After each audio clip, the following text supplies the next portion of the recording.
Welcome to Rabble Rants. I'm Santiago Hello Quintero, and alongside Jesse McLean, we're going to unpack the stories that have us most riled up and challenge the narratives around them. These Rabble Rants are now on their own feed, so be sure to subscribe there, as well as our other podcast, Blueprints of Disruption. If you can support our work, we've got a link to our Patreon in the show notes for every episode. It helps us create even more content and expand our reach by doing things like taking out ad space in very cool publications like The Grind TO. So keep an eye out for that. It may not look or feel like it, but it's technically springtime.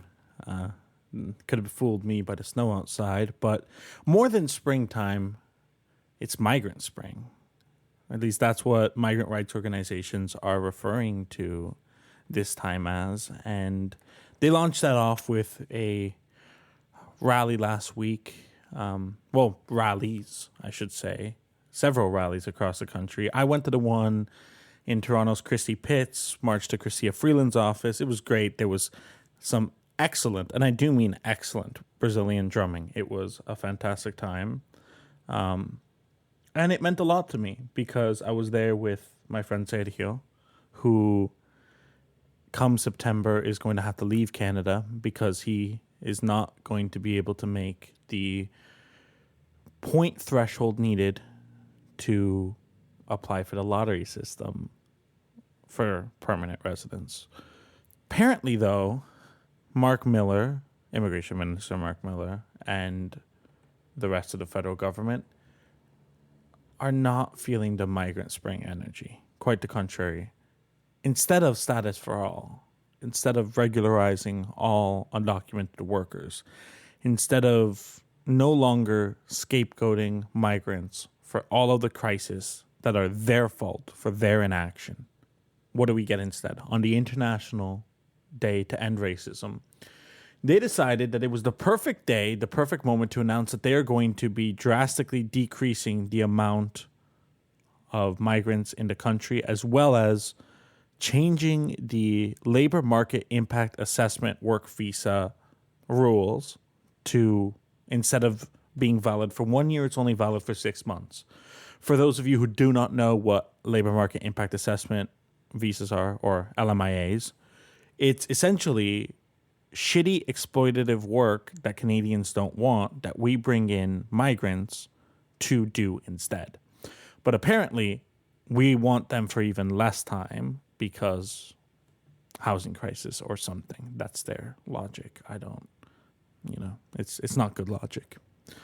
This was like right after the launch of Migrant Spring, and it just felt like such a fuck you, especially when Mark Miller has been promising that this spring he was going to introduce legislation that would create a plan for regularization. Now, let's be clear, he's not going to do a status for all, but he was saying that for some undocumented workers, there would be a pathway for regularization. I mean, I emailed his office about this, and the quote from them, which was also a bit of a fuck you, was exploring options for regularizing the status of undocumented workers who are contributing to Canadian communities, whatever that means, as if there are undocumented workers who aren't.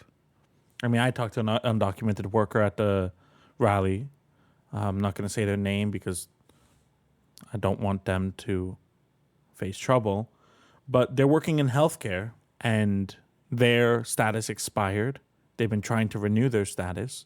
They work in life-saving care every day, and they apparently aren't good enough, aren't Canadian enough, whatever the fuck they think these things mean.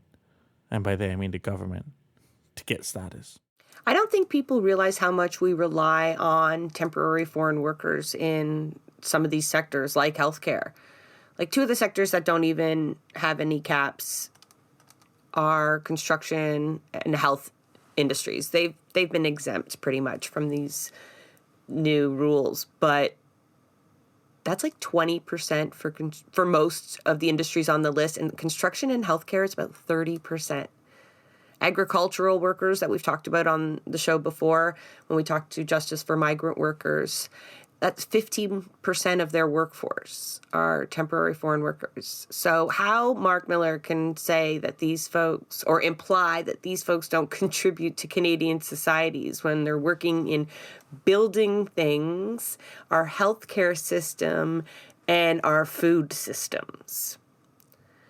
And I mean, the scapegoating here, I don't think will be obvious to people. I'm afraid that a lot of people are going to look at this legislation and think that the Liberals are actually doing something, because they are really hopping on that racist bandwagon that is pointing to immigrants for the problem of for everything.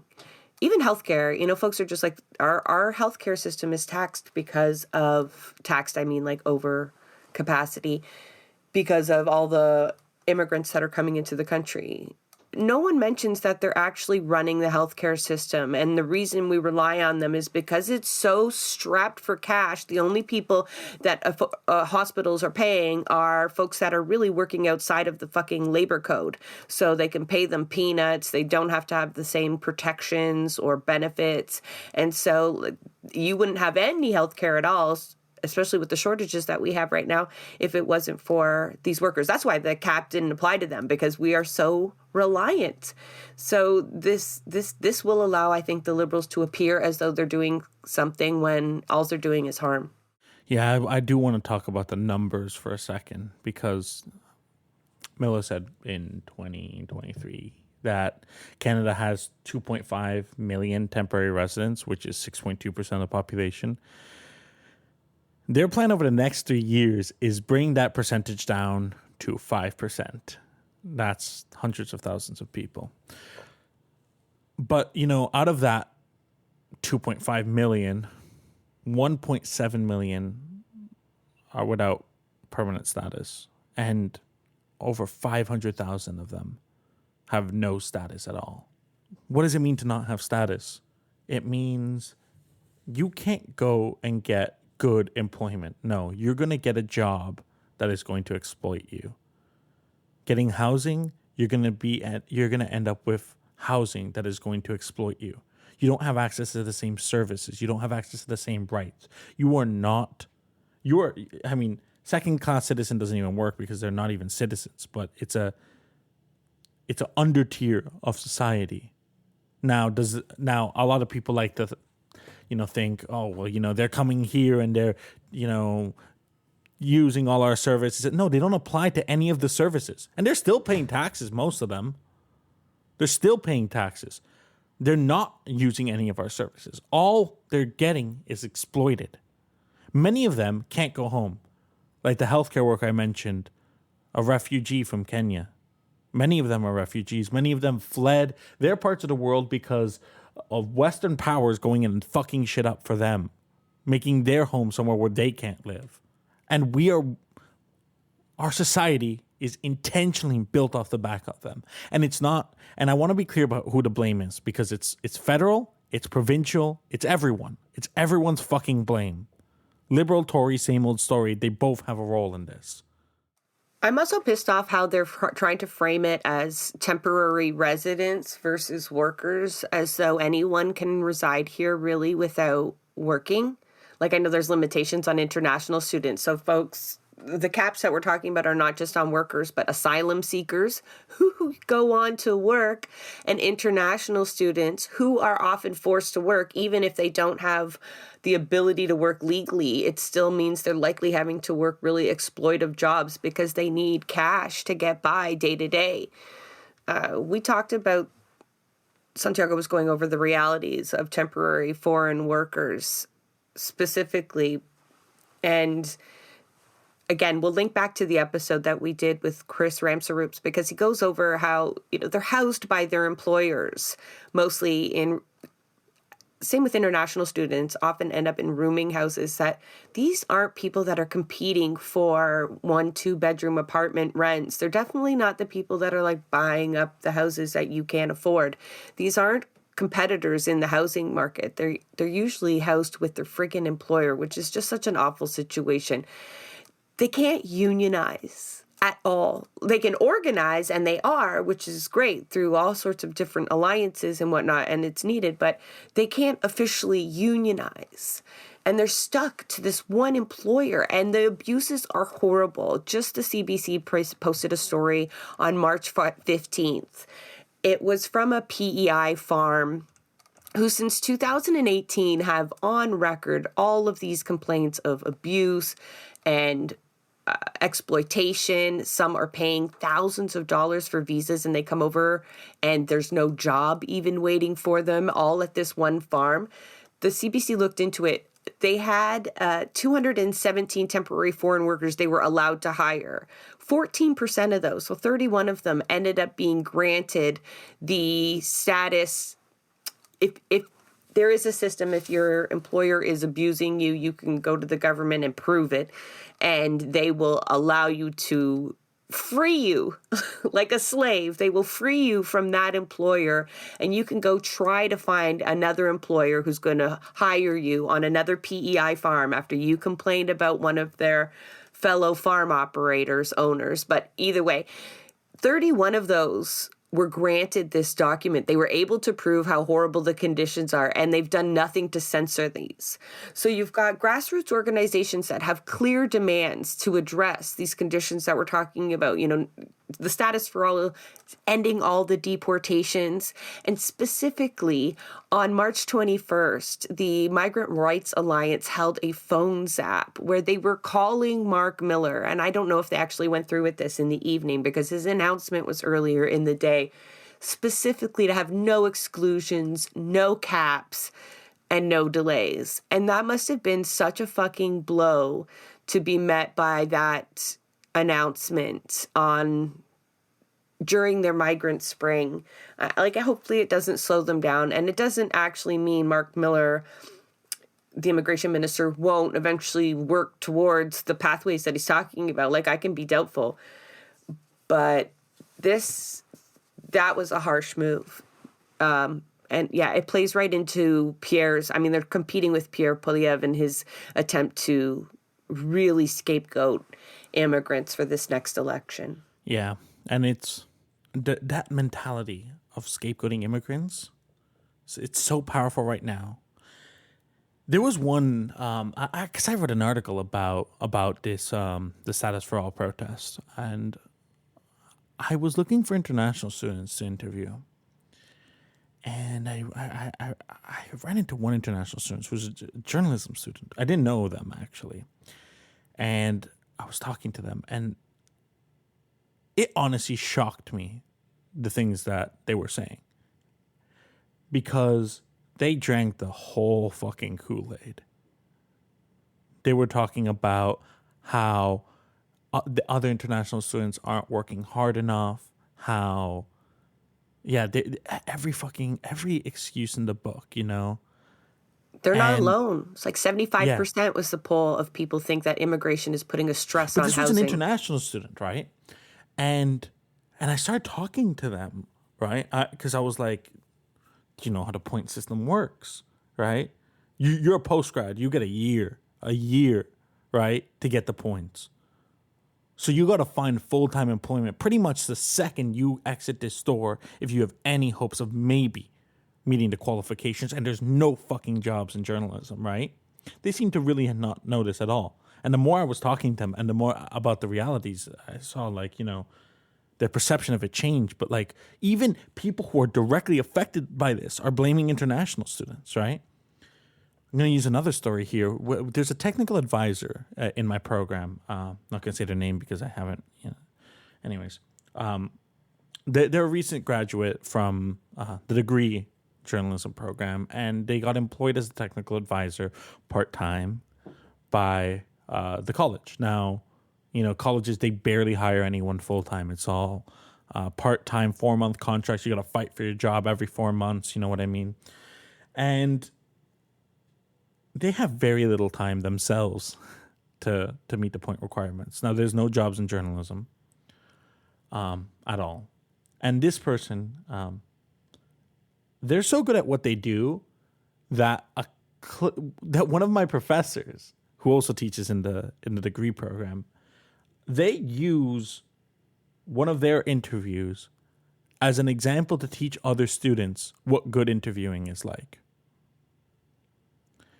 And I was talking to them, and they're worried that they might not be able to stay, that their status might expire. I mean, whatever the fuck meritocracy you think is going on here is not going on here. There is no meritocracy to save people. You're taking people who are extremely good at what they do and you're sending them out. But you know what? I don't care if you're extremely good at what you do. Everybody should be able to stay. Everybody. Why? Because it's our benefit. We live in the second biggest country in the world. We have more than enough space for everyone. You know, talking about the housing crisis, I can't stop saying this. I say this every time. Go bring in construction workers from around the world, give them PR, and let's start building. Not that that's, I mean, there's more to it than that. We talk about, you know what I mean? There's hopefully non-market, yada, yada. You know, we have all the, but my point being is that to every fucking bullshit rationale that they use to scapegoat migrant workers, there is a response to it. It's all based on prejudice. It's racism. It's, and quite frankly, what we have right now is a form of apartheid, where we have a second class in society that is being used for all the shit work to keep everything else up. And it is affecting everybody. You think it's not affecting you? You think it's good that you have millions of people struggling? That's not good for you. I'm pissed. I'm pissed because this is politics right here, right? There is nothing to gain by kicking people out. Nothing at all. Not one good thing. It's not costing us a goddamn thing. Kicking people out makes no fucking sense. It's a fucking cruel system. What makes it even more upsetting is it's all just a fucking distraction from who's actually causing the problem. That's its whole purpose. Is, you know, scapegoating isn't just to find someone to blame, but it's also to make sure we don't ever blame or go after the right people. The people who will never make enough homes for us to live in because they profit off of there being a lack of supply. They profit off of falsely inflated house prices and grocery prices. And these people are doing just fine right now. So even the crisis that Mark Miller makes up, he makes it up because he calls this an affordability and a housing crisis. And that's not fucking true, because the rich can afford everything they need to right now. And the things that they're selling are selling enough that they're still making record profits in all of the sectors that we are unable to pay for the basic necessities in. And this is starting to include our healthcare system and private clinics. They're making hand over fist while our health system is depleted, while it relies on exploitive labor on top of it all. And so all of this talk about an affordability crisis and a housing crisis and grocery price crisis, it's all made up. Yes, it exists. Yes, we can't afford this, but it's not a crisis. It's people doing this on purpose because they are securing billions of dollars for them and their own and their investors. And the liberals, this is the liberals. This is them. They are landlords themselves. They are likely invested in all of the same funds that are making these moves to consolidate around real estate specifically. But it's never ending. We are ruled by the elites. And the last thing they want to do is come after the people who are actually solving the problem. So people like Sergio and other folks, like, this is May 1st. A lot of these employers have until May 1st to make these adjustments, meaning there's a lot of people who expected to have jobs going into the summer that will not. They will be sent home. They'll be deported. Like, that is absolutely fucking devastating to people, not to mention their families that are relying on this employment. Like, they shouldn't be, but the reality is they are. I need, like, people to think about this for a second. Like, and I know, I'm yelling. I'm not yelling at you guys, audience. Like, I know this isn't you guys, but when we blame migrants for the housing crisis, it's like, hold on, average one bedroom rent in Toronto is what, like 2,500 right now? What fucking undocumented temporary foreign worker, whatever you want to call, is making enough money to afford that? Who exactly, like, do you think that they're the reason that you can't get, like, that we can't get an apartment? Like, no, it has nothing to do with them. They're living in fucking basements, crowded. You got 5 people sharing a bedroom. It has nothing to do with it. Like, this is, like, it frustrates me how politically just dumb this is. Like, it's so easy to refute all of it. And media is completely failing at responding to any of this at all. It, like, come on, when we teach about scapegoating, we use migrants as an example.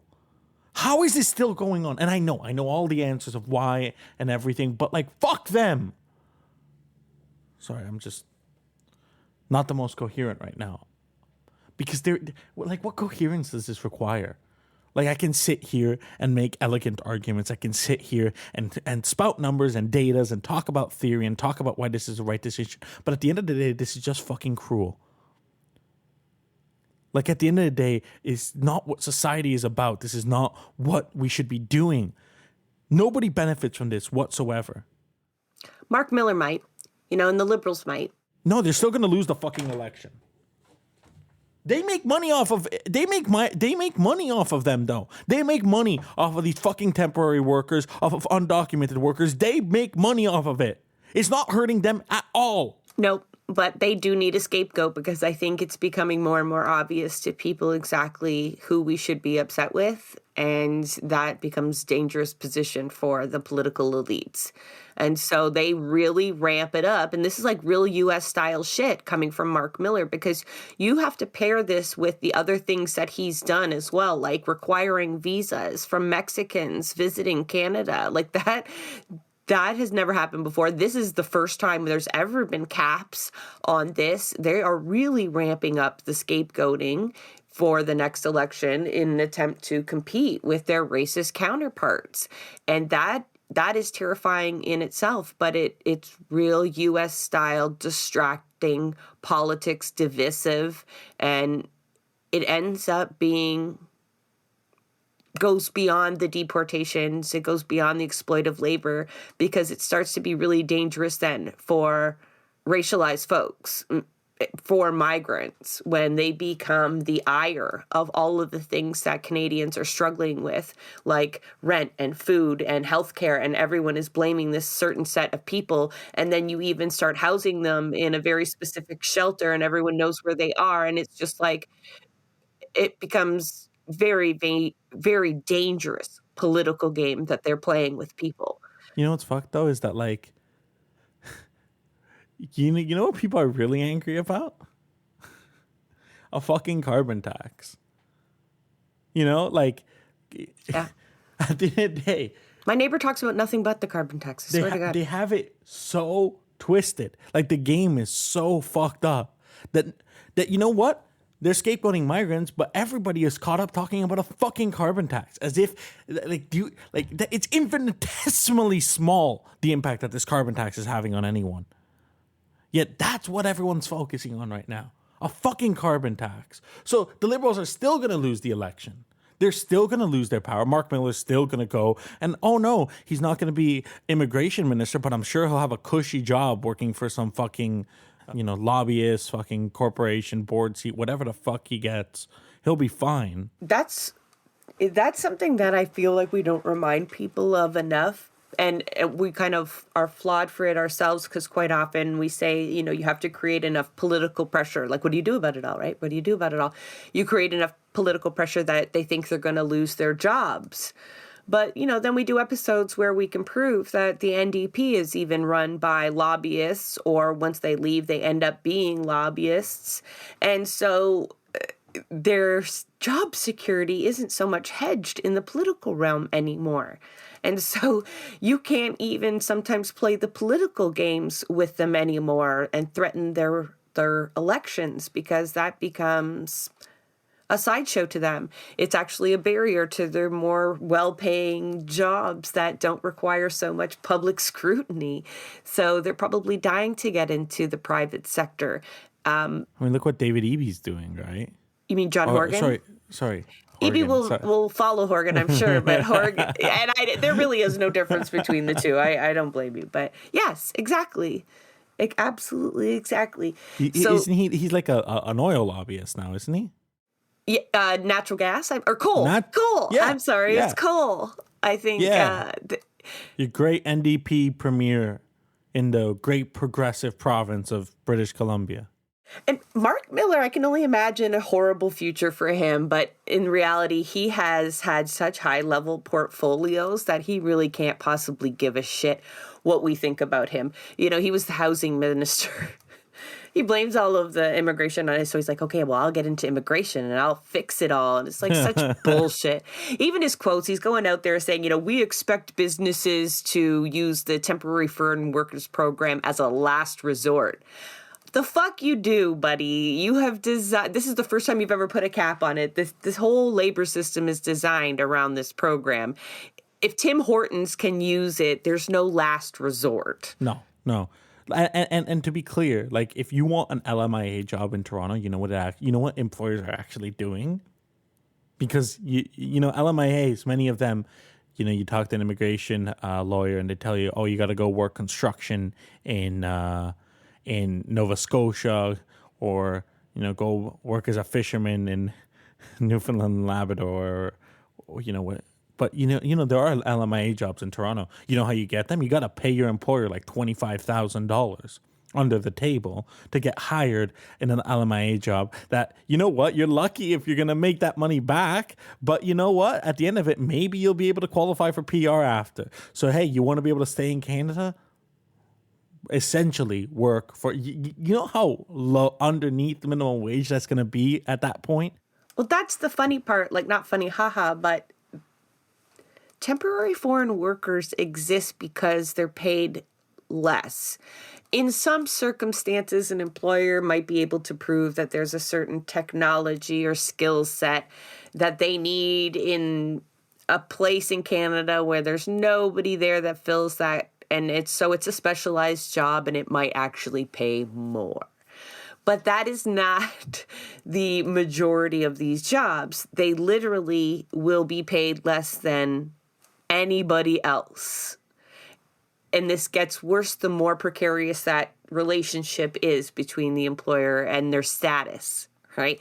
And so the fact that they're being scapegoated as economically competing with us is, especially in terms of housing, and that's ridiculous. That does not stand up. That's not possible.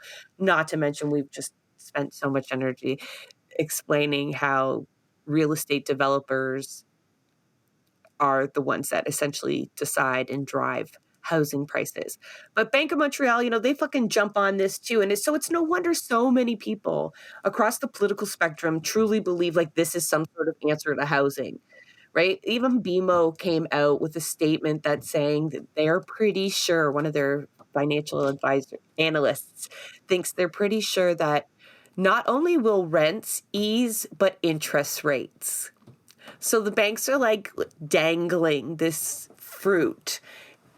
Banks who fully know that there's people making bank loads of money off of real estate and the housing market. And they are saying this is the solution to all of your woes. And once the banks start lining up behind your policies, then you know they're wrong. I know the folks that are running the Justice for Migrant Workers and the Migrant Workers Alliance and all the other affiliates are already up against incredible odds. So no doubt they were steeled against this. Maybe even expected it. But I do anticipate that they will ante up a little bit. They're already in the middle of their migrant spring, as Santiago mentioned. So we'll link you to some of the events that they have planned and to a bunch of organizers that you folks can start supporting and following. But I think the best call to action, honestly, is to start having conversations. And there's a lot of conversations we have to have about a lot of things, but there's a lot of people around you that really, and maybe even you, I think if you're listening, the odds are there's people out there going, yeah, but if you do continue to bring in all of these people and they're competing for X amount of resources, and just please don't fall into that trap. There's no shortage of resources, as though it's some sort of anomaly, like some sort of thing that just sprung up. We don't know where they are, and we don't know what's wrong with the housing crisis. We know exactly that we need to be punching up and not down. So, yeah. We extract so many resources from impoverished nations around the world. Canada is a rich, rich nation. We have so fucking much. It might not seem like it because, I look around, look out my window, I see people struggling, literally, where I'm sitting, I can see signs of struggle.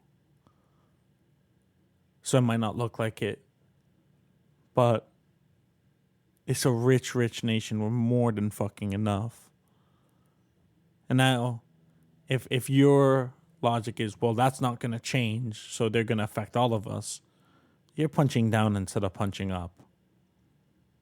And if you think that that's going to make a difference in your life, then you're wrong. And I can sit here and make all of the elegant arguments I don't want to. I don't want to make an elegant argument right now. You're just wrong. And you can figure out why you're wrong pretty easily. We talk about so much fucked up shit all of the time. And it's rare that, I've almost, not numb. Numb's not the right word because I'm not numb. But, I usually manage to calm my head and make good, valid point, good arguments. But right now, I'm this is really impacting me. This is really... I don't want to live in a society that does shit like this, we're playing with people. We're playing with people's lives here. Meanwhile, you have families out in places like Punjab in India who are literally betting their farm, selling their family farm to be able to send their kids to get a shit fucking degree at an Ontario college under the idea that it's going to be able to lift their family up, and they get nothing. They lose everything. Can you imagine? The idea, go to school, work hard, you're going to be able to make it, and instead your whole family loses everything because of it. What sucks about those stories right now for me is the fact that instead of driving to make changes in the systems, so they don't get a shit education, so they don't have to pay so much more, so they don't have so many restrictions placed on them when they're over here. And the same goes for all the demands made of the temporary foreign workers that are coming here that, even a UN envoy describes as slavery. Instead of making any changes for those people to make improvements, they're still using those stories that you're using for different ends, right? Mark Miller would use that story, or is using that story, as an excuse to cap the international students. Not to change any kind of power relationship that they have here once they get here, but it's just he would take that same story about the same farm and family and say, well, we're trying to prevent that. When we get a tighter control on the numbers, we can prevent stories like that, but not actually taking any regulatory changes that would prevent it. Just at this numbers game, as though if there are fewer people here, all of a sudden we are going to have no housing problem at all. You know what happens if they have fewer international students? Our universities are going to crumble. Yeah, because right now, international students are outpacing the Ontario government into funding Ontario colleges. They are funding it more than the government. How crazy is that? It tells But they're the problem. No, but it also tells you what they're willing to risk, because this goes for all the sectors. There's a lot of employers out there that I don't have any pity for, but I can tell you they're going to be upset with the Liberals having to readjust their workforce on such short notice, and if you're going to have to hire Canadian workers instead of temporary foreign workers, you're going to have to pay more, and they don't like that. So they're risking some political capital, some actual capital, right? Because this is costly, all of it, to put limits, arbitrary limits too, on things like this. But it's important enough for them to scapegoat, right? They are willing to do all of this, and because some of these are not going to be good moves. Like, the racists can look back at it and be like, yeah, it feeds into them. But any actual economist or any employer that's involved with this program, any worker that's involved with this program or organizing around these programs, they've upset all of those people. And that's okay, right? Because that tells you what they've got to lose is greater, right? The knowledge that the housing market and all of these crises that we're suffering under are their fault. Purposely. It's not like an oopsie fault. This is how we designed our system. We're benefiting off of it, and we need you to not realize that. I think it's fair to say that it's more than time to shut shit down. This is going to affect everyone, and it shouldn't have to. Like, that shouldn't be my argument. It shouldn't. I shouldn't have to make well, you're going to be directly impacted this, so go fight for yourself. No, like, we should be fighting for others regardless of our own benefit, but like, we need to shut shit down over this. It's not okay. And they cannot be allowed to get away with this.